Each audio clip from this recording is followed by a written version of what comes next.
My name is Eric Coleman. I'm doing my online presentation for my term paper for my mass communication class under Professor Abernathy. I decided to write my paper on the form of media as movies as my form of media. I wouldn't necessarily say my favorite movie, but definitely a movie that affected my life in the most drastic way. My paper is based on the movie The Basketball Diaries.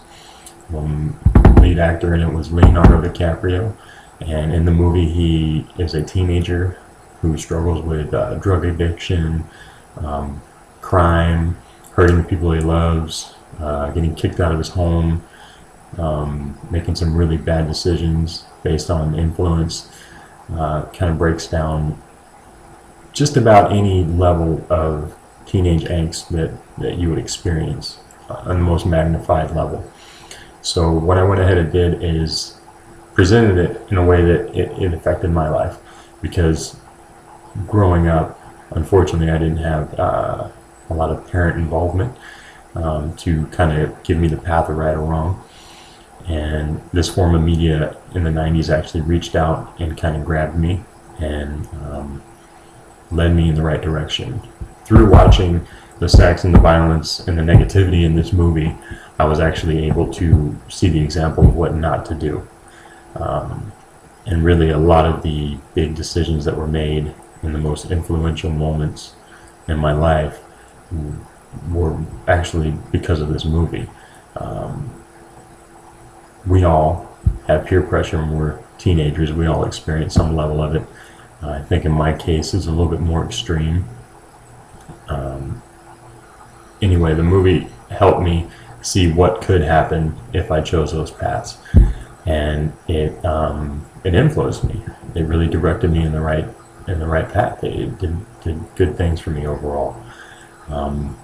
It's a form of media that I understand, mainly sold because of the sex and violence and all the negativity that it magnified. But when I watched it, it actually reached out to me in a positive way, which ended up leading me in the right direction when it came to those influences. So that's how I correlated it in my paper, just to kind of show the breakdown of how the actor in the movie, Leonardo DiCaprio, was a high school basketball star, and his whole life is basketball, and that's his world, and that's how he knows his world.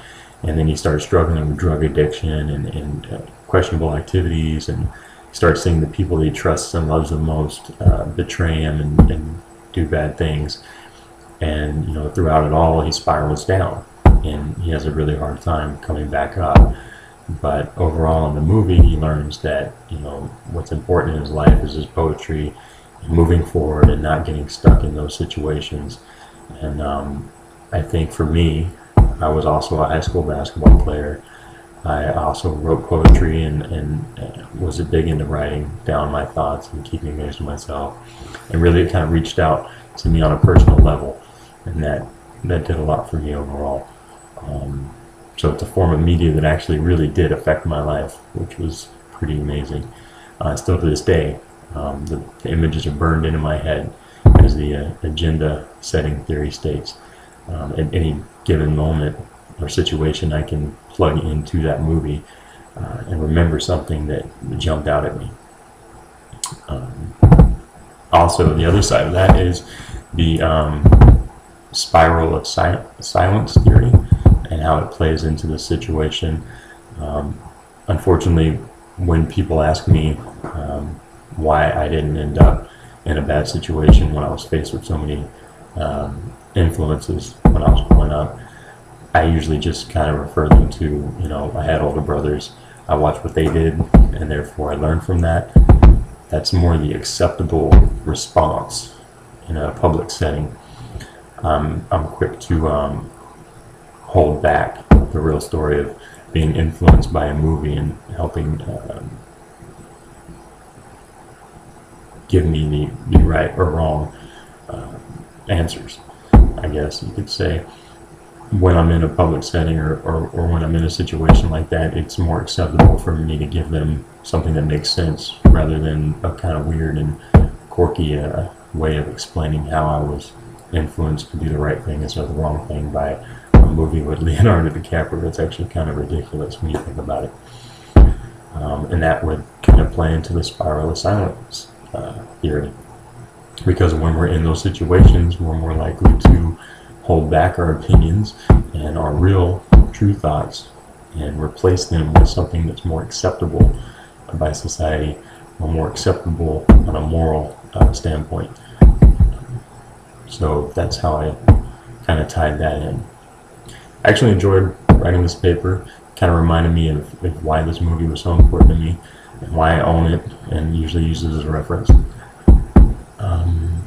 That's about it. That's my paper. The rest is in the writing. So if you have any questions, shoot them at me. And this is my first YouTube video, so I hope I didn't slaughter it.